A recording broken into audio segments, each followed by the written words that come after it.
अनिल, सुनील और राघव तीनों कृष्णा जी के बेटे थे। अनिल सबसे बड़ा था और राघव और सुनील दोनों अपनी एक ही दुकान में काम करते थे। लेकिन बड़ा बेटा अनिल, वह कई तरह के काम कर चुका था, लेकिन उसके हाथों में कोई काम सेट नहीं बैठता था, या यूं कहें कि उनका कोई काम करने को मन ही नहीं करता था। वह जहाँ भी नौकरी करता था 4 या 5 महीनों में उसे काम से उब जाता था और वह नौकरी छोड़कर कहीं और नौकरी की तलाश करने लग जाता। और अगर कहीं नौकरी मिल जाती तो वहाँ भी वैसे ही होता। 5 या 6 महीना तक काम करके वहीं डाक के 3 पात। यदि माँ पूछती तो कह देता कि ढंग की नौकरी नहीं थी, पल्ले कुछ नहीं पड़ता, तो माँ भी मान जाया करती थी और उसे बिठाकर खिलाने की कोशिश किया करती थी। सुनील और राघव सुबह 9 बजे तक घर से निकल जाया करते थे और तब तक अनिल भी घर से निकल जाता था। लेकिन छोटे दोनों भाइयों को पता भी नहीं था कि कब नौकरी की, कब छोड़ी। ऐसा करते करते उसकी शादी भी कर दी गई और उसकी पत्नी थोड़ी तेज़ थी। लेकिन अनिल भी माँ का लाडला ही बनकर रहता, जो उसकी पत्नी को ज़रा भी अच्छा नहीं लगता था। वह चाहती थी कि पति बाहर जाए और ढंग से कहीं काम करे।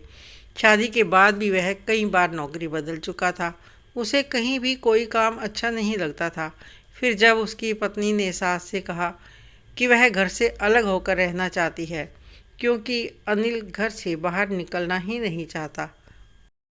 अगर कहीं वह नौकरी छोड़कर घर आ जाता है तो उसकी पत्नी उसका विरोध करती है, तो माँ अपनी बहू का ही विरोध करने लगती है और कहती है कि कोई काम ना मिले तो क्या करे, और अलग होने की बात मत सोचो।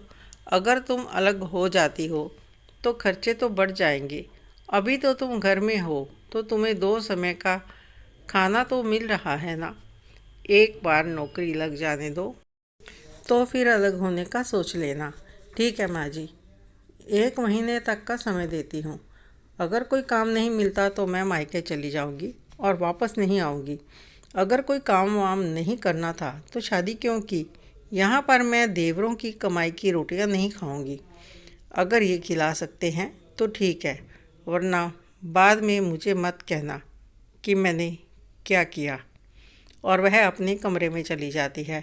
सासू माँ ने अनिल को सब बताया और कहा कि कहीं कोई नौकरी का इंतज़ाम करो, कहीं ऐसा ना हो कि बहू घर छोड़कर चली जाए, तो इस घर की कितनी बदनामी होगी। और यह भी सोचो कि तुम्हारे छोटे भाइयों की शादियां भी करनी है अभी, उनके लिए रिश्ते कैसे मिलेंगे, कुछ तो सोचना पड़ेगा तुम्हें। कुछ दिन बाद दौड़ धूप करके आखिर एक नौकरी मिल ही गई। लेकिन अनिल काम से वापस आता तो सीधे माँ के पास जाकर बैठ जाता और दोनों माँ बेटा ताश लेकर बैठ जाते। काफ़ी देर तक समय बिताते थे और बहू इंतज़ार करती रहती कि कभी वह उसे घुमाने ले जाए या फिर बैठकर उसके साथ कोई बात ही करे। लेकिन माँ ने कभी खुद से अपने बेटे से नहीं कहा कि बहू को थोड़ा समय दिया करो, लेकिन वह यही कह देती कि पूरी रात तो वह तेरे पास रहता है, तो क्या माँ बाप को छोड़कर कमरे में घुसा रहे। बहू से यह बर्दाश्त नहीं हुआ तो उसने कह दिया कि अब वह साथ नहीं रह सकती। मैं सिर्फ रोटियां पकाने और खाने के लिए नहीं आई, मुझे मेरे पति का साथ भी तो चाहिए। रोज़ रोज़ के क्लेश से तंग होकर सास ने कह दिया कि तुम अलग हो जाओ, तो अनिल ने किराए पर घर ले लिया और वह भी माँ के घर से 8-10 किलोमीटर दूर। अनिल की पत्नी ने थोड़ी राहत की सांस ली कि उसे पति का साथ मिलेगा, लेकिन उसे फिर भी निराशा हाथ लगी। अब अनिल रोज़ शाम को छुट्टी के बाद सीधे माँ के घर चला जाता था और माँ के साथ 2-3 घंटे बिताकर घर आता। जब वह कुछ कह देती तो हाथ भी उठा देता और अगले दिन माँ को बड़ी शान से बताता कि मैंने क्या किया, और वो हंसने लग जाती थी और कहती कि अलग होने का मज़ा तो ले रही है। और कुछ दिनों बाद ही अनिल ने अपनी माँ को दादी बनने की खुशखबरी सुनाई, तो वह सुनकर माँ बहुत खुश थी। लेकिन जब अनिल देरी से घर जाता था तो उसकी पत्नी उसकी माँ के लिए कुछ ना कुछ उल्टा सीधा बोल देती, तो वह भी बर्दाश्त नहीं करता और हाथ उठा देता। अगर वह कहती कि कुछ खाने को दिल करता है तो वह अपनी माँ को जाकर बताता, तो माँ उसका मजाक उड़ाती कि अब तो वह अकेले रहती है तो खूब खिलाओ, मेरा क्या जाता है। और दोनों माँ बेटा खूब हंसते। अनिल की पत्नी अब सहन नहीं कर पाती थी और उसने अनिल से साफ साफ कहा कि अगर मुझे समय नहीं दे सकते तो माँ के पास ही रहो, मैं अपने मायके चली जाती हूँ। तो अनिल ने कहा कि मेरी माँ के खिलाफ मैं कुछ नहीं सुनना चाहता, तुझे जो करना है करो, मुझे कोई फ़र्क नहीं पड़ता। अगले दिन अनिल काम पर जाने के बजाय अपनी माँ के घर गया और रात की बात बताई तो माँ ने कहा कि अच्छा किया जो तूने उसे मारा, ऐसे ही काबू में रहेगी। लेकिन उन्हें नहीं पता था कि वह क्या करने वाली है।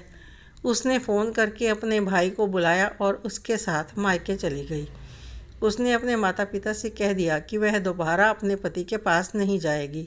जब अनिल को पता चला उसने जाकर अपनी माँ को बताया तो परेशान होने की बजाय उसने कहा कि जाने दो, अब तो माँ बनने वाली है, देखते हैं उसे कौन रखता है।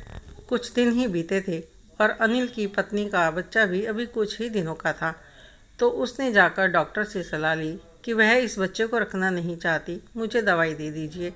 तो डॉक्टर ने पूछा कि अगर तुम्हारे पति ने मुझ पर केस कर दिया? तो वह बोली कोई केस नहीं होगा, क्योंकि उसने मुझे अभी तक कहीं भी किसी भी डॉक्टर के पास नहीं दिखाया है, तो उसके पास किसी भी डॉक्टर की कोई पर्ची नहीं है। और आप अगर चाहें तो बिना पर्ची के मुझे दवाई दे दीजिए, किसी को कुछ पता नहीं चलेगा और वह भी कुछ नहीं कर पाएगा। लेडी डॉक्टर ने उसकी माँ की पुरानी जान पहचान सी थी, तो उसने 2 दिन की दवाई दे दी तो उसने बच्चे से अपनी जान छुड़ा ली। जब अनिल और उसकी माँ ने उसे वापस बुलाने के लिए फ़ोन किया तो उसने आने से साफ इनकार कर दिया। तो अनिल ने धमकी दी कि अगर मेरे बच्चे को कुछ भी हुआ तो तुम्हें नहीं छोड़ूंगा।